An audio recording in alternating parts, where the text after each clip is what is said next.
Ang advantage sa kalaban taas siya. Ayan.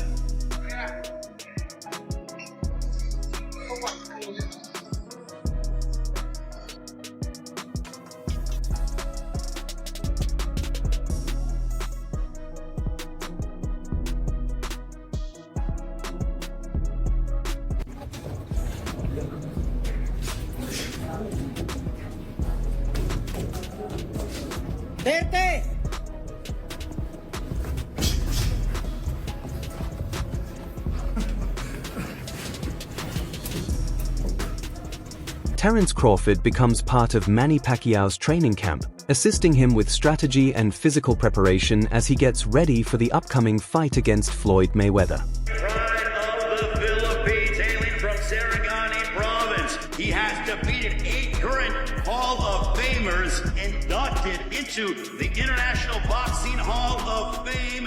He is the 8th Division World Champion. Please welcome back to the sport of boxing, the legend Manny Pacquiao!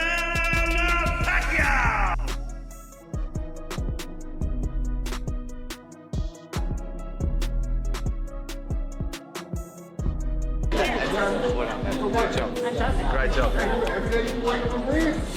It's a good day.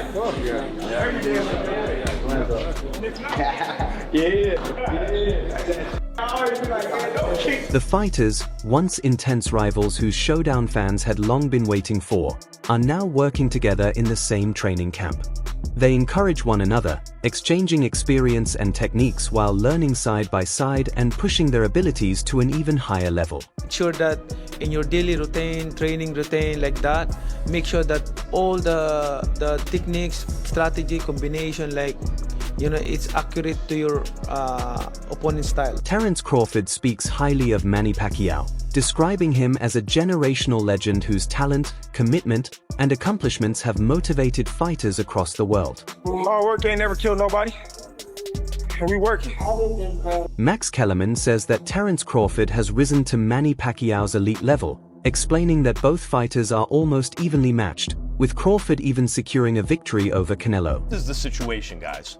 No one has ever been a 4-division champion in boxing. Not a real one. Oh, Pacquiao won 8 and Oscar De La Hoya won 11 and this one won 15. No, I'm talking about Ring Magazine champ or lineal champ. You are the champion of that division. Get them all.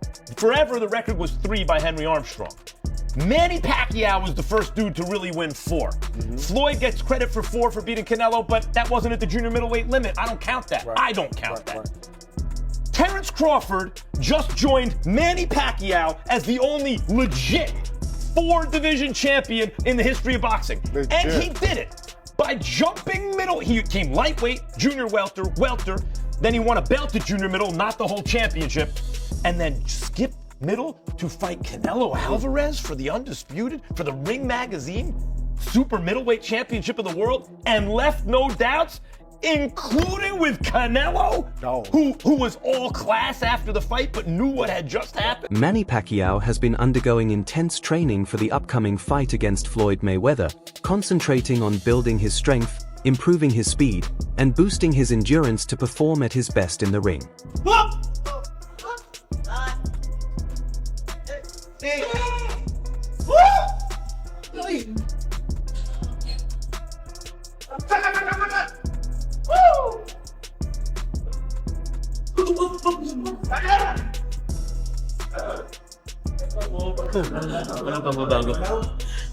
During his training camp, Manny Pacquiao spends significant time on pad work, refining his combinations, improving accuracy, and perfecting his timing to keep each punch sharp, precise, and powerful.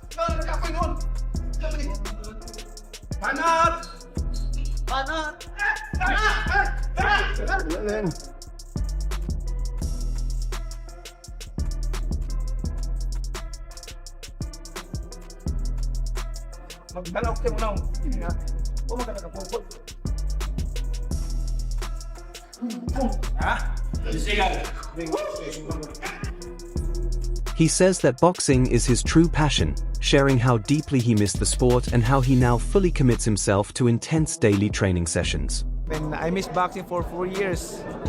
It's good for me, for my body, because I've been I started boxing when I was young, so good for my body to rest for 4 years, and then now I come back. I feel like I'm, the passion, the fire in my eyes, to work hard, like that, is still there.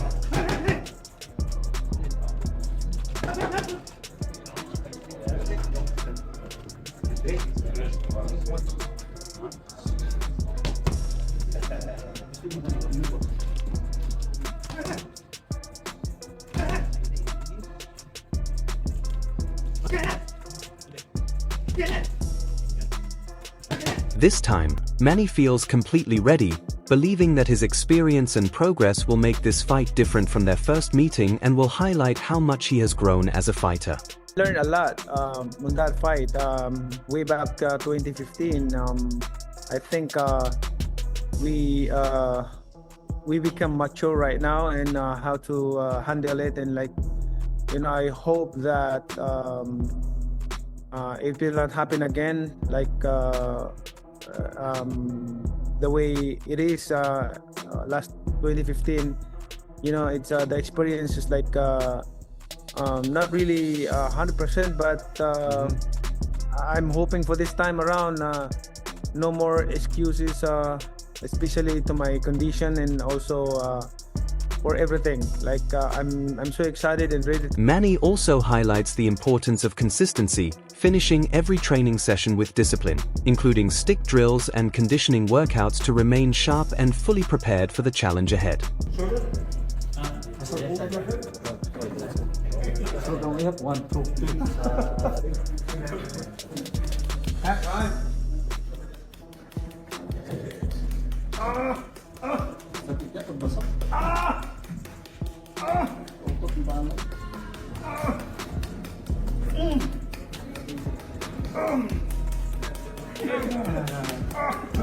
Very heavy play.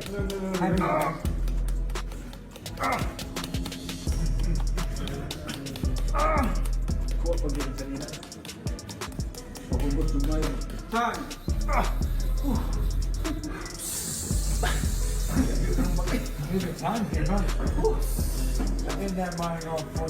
Teddy Atlas presented a thorough breakdown while comparing Floyd Mayweather and Manny Pacquiao, pointing out the strengths and weaknesses of both legendary fighters. He began with age, marking it even, since both are experienced veterans. Moving on to wear and tear, Atlas noted that Mayweather has taken less punishment throughout his career because of his defensive style, giving him a small advantage. When it came to reflexes and timing, Pacquiao received the nod since he has recently fought challenging opponents like Mario Barrios, which has helped keep his timing sharp, while Mayweather's long periods of inactivity could slightly impact his rhythm early in a fight. In the power category, Pacquiao was acknowledged as the more natural puncher, though Mayweather's larger size helped balance that factor. Regarding speed, both fighters were credited equally, Mayweather for his smooth and controlled movement, and Pacquiao for his explosive hand and foot speed. Defensively, Mayweather stood out as a master technician, though Pacquiao also demonstrated strong defensive abilities. I made a chart of advantages, disadvantages at this point for both these, these iconic fighters, right? At this point. All right, number one, advantage, disadvantage, age, right? I put even. They each get a check. They're both old, right? So that's number one. The number two was who's got less miles on the odometer. And because of the defensive style of Mayweather, I gave a check to Mayweather having the edge here. I mean, besides the Marquez fights, Pacquiao's been in some tough fights, right? Reflexes and timing and other boxing elements. Well, I gave the check to Pacquiao. At least he's had some fights, or at least one real fight, Barrios recently. And yeah, Mayweather's fresher, but inactivity could affect his conditioning played a role as well, giving a slight edge to Pacquiao, who recently went through a serious training camp with Barrios. While Mayweather consistently stays in excellent shape, several factors come into play. Mayweather also held a psychological advantage after winning their first fight, but Pacquiao's recent activity helped keep him sharp and battle-ready. Teddy Atlas finished his analysis by stressing that styles make fights, noting that Mayweather's approach could create problems, yet Pacquiao's recent ring experience cannot be ignored. In the end, he called the matchup a draw, suggesting the many small details involved could easily spark debate and reflection among fans. Especially early in the fight. So next one, power. Well, the guy who's always been the naturally better puncher, not the naturally bigger guy though, so that equals it out a little bit, evens it out. The naturally bigger guy is Mayweather, but the natural punch was always Pacquiao. He gets a check. Speed, who gets the edge there? Well, Mayweather always fast, always smooth, always fluid. And Pacquiao, I mean, tremendous hand and feet speed, foot speed. I give them both the check, no advantage. Defense, well, the forte and the reason he could fight so long for Mayweather has always been, he's been a wizard. He's been a defensive magician in the ring. I mean, Pacquiao gets hit more, but, you know, he's a good defensive fighter. He's been great, but Mayweather's the man there. Conditioning. Hey, Floyd lives clean. He always seems to be in... Added Oladipo criticized the ongoing attention given to older boxing legends, especially Floyd Mayweather. He pointed out that by the time Mayweather's next fight takes place, the boxing icon will be nearly 49 years old. Oladipo suggested that the spotlight should now shift toward the younger generation of fighters. He highlighted rising stars such as Ryan Garcia, Shakur Stevenson, Keyshawn Davis, Devin Haney, and Teofimo Lopez, stressing that boxing currently has an exciting group of young talents ready to take center stage. Speaking about Manny Pacquiao, Oladipo admitted that the Filipino legend still appears to be in excellent shape, referencing his strong performance against Mario Barrios. However, he expressed doubts about Mayweather's readiness, questioning whether the level of fitness shown in exhibition bouts could truly translate into a serious competitive fight. Oladipo also mentioned that both fighters could still secure massive paydays despite their age, but he suggested that such a matchup might resemble a glorified sparring session rather than a genuine contest. When's it gonna stop? When are we gonna stop rolling out these old-timers? And Floyd is an old-timer, people. I think he's gonna be 49 by the time this fight rolls around. When are we gonna stop wheeling them out? Like, let it go. Let the youngsters come through and let them take the shine. Like, it's just getting, honestly, it's getting crazy. And I say all this, I will watch it. Of course I will watch it because I'm a big Floyd fan and a big Manny Pacquiao fan. But, like, the youngsters need their time to shine now. We've got a good group of youngsters. Good group of youngsters. I was in Vegas to watch Ryan Garcia. I looked around the ring. I saw Shakur Stevenson. I saw Keyshawn Davis. I saw Devin Haney. Teofimo Lopez. Like, we've got a good bunch. Let them have their shine. Don't need to see this anymore. Honestly, I really don't. And Manny Pacquiao is in great shape, right? We saw him against Mario Barrios. I mean, he could have been a world champion. We haven't seen Floyd for a while. Obviously, he's been doing these exhibitions. He always looked... Oladipo also talked about the rising superstars and heavyweight prospects in boxing. David Benavidez was portrayed as a huge and aggressive fighter with several strong options ahead, including possible bouts with Dmitry Bivol and Artur Beterbiev, both expected to deliver intense, high-stakes matchups. He praised the fearless mindset of these fighters, noting their readiness to face elite opponents without hesitation. Oladipo also previewed upcoming events like Inoue vs Junto Nakatani at the Tokyo Dome, predicting the fight will attract a sold-out crowd. He further mentioned Claressa Shields and her continued dominance, while emphasizing the importance of British prospects such as Conor Benn, who could become very valuable for promoters at Sky Sports. Oladipo also highlighted the need to strategically sign and develop young talent, arguing that boxing's future depends on allowing the next generation to rise while still honoring legends like Mayweather and Pacquiao. This fight's going to be a 6-rounder, an 8-rounder, a 10-rounder. I don't know what size gloves they're using. I don't know, man. Honestly, I don't know, people. I don't know. It is what it is. Look, maybe I'm putting too much stock into it. Let them just have their fight. Again, I do want to know what's going to happen with Provodnikov, Pacquiao. I'm guessing that probably is cancelled. Like, if you're Pacquiao, why on earth would you fight Provodnikov when you've got the Mayweather check waiting for you? And if you're Mayweather, same thing. Why would you fight Mike Tyson in the Congo when you've got the Pacquiao check waiting for you? And we are led to believe both are under financial strain. I don't necessarily believe that, but this will make them good money. If they are, they're going to walk away with a nice 8-figure check each for what will probably be a glorified sparring session. I know Pacquiao's spoken about in the last couple of days. So I'm going to take Mayweather's I don't think we think of it like. Paulie Malignaggi sees the upcoming fight as another major payday, drawing comparisons to the first clash between Floyd Mayweather Jr. and Manny Pacquiao. Although their 2015 showdown carried historic hype, it often lacked the explosive action fans expected. Instead, the bout unfolded as a careful tactical contest. Viewers anticipated constant exchanges, but much of the fight felt controlled and strategic, a chess match with gloves rather than an all-out slugfest. Even though this rematch is officially sanctioned rather than an exhibition, the theme of spectacle and entertainment still surrounds it. Pacquiao, despite being older now, continues to show remarkable conditioning and maintains the speed and sharpness that once made him a global boxing icon. It was also a little bit too late, and they didn't really fight with that passion and fire. It was more like, I'll dance, you dance, and if nobody gets hurt, we both win, you know? And that's not really what fans want to see. Having said that, the first time around was for the championship of the world. Floyd was champion. Pacquiao was challenging him. I think Floyd had the WBC title at the time, so on and so forth. And you know what I say about, and at the time, it was still a fight that was viable within the whole world landscape of the welterweight division.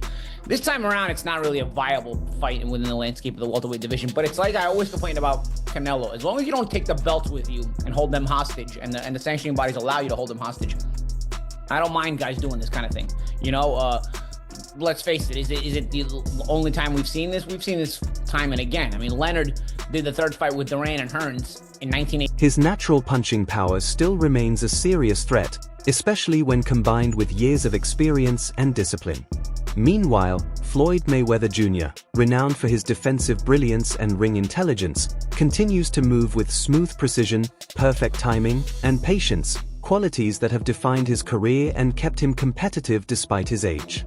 Paulie Malignaggi suggests that while many fans will be attracted by nostalgia and curiosity, the fight could lean more toward calculated showmanship rather than a wild, all-out battle.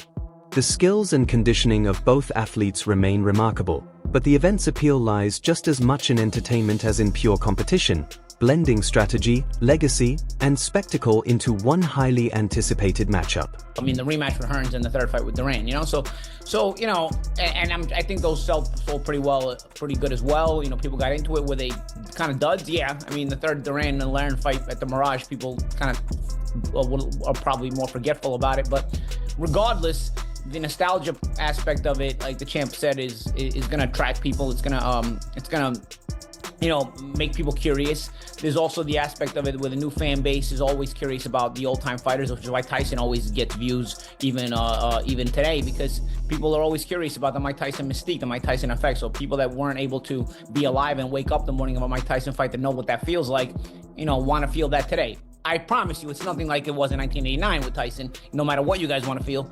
But regardless, I think people get curious about that. And I think this is going to be sort of this. Max Kellerman recently shared his opinion on the highly anticipated rematch between Floyd Mayweather Jr. and Manny Pacquiao, giving insights that combine respect for both fighters with curiosity about the event. Kellerman, who usually avoids discussing the financial matters of athletes, admitted that a fight of this magnitude, considering the legacy and reputation of both competitors, would bring a huge payday.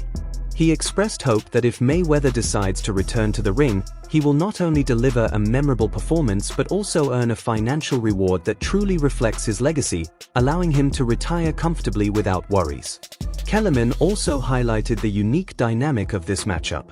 Both Mayweather and Pacquiao are legendary figures in boxing, known for their contrasting styles that have fascinated fans for many years. Although age and time away from professional competition might influence their performance, their skill, discipline, and experience remain exceptional. Kellerman emphasized that beyond the financial aspect, fans are excited to witness two iconic fighters share the ring once again, combining legacy, strategy, and the excitement of high-stakes competition in a fight that could once again capture global attention. Good, Max. Yeah. Are you skeptical about Shady? That's one thing I don't do. I don't talk about no other athletes' money. I don't do that. By the way, my hope is that Floyd isn't going broke. So and if, by the way, and if he is, that he makes all the money in the world for a Pacquiao fight and rides off into the sunset a rich man. I wish him the best. I want to fight somebody. I don't care about the money and all that. I don't, you know, Who you want him to fight?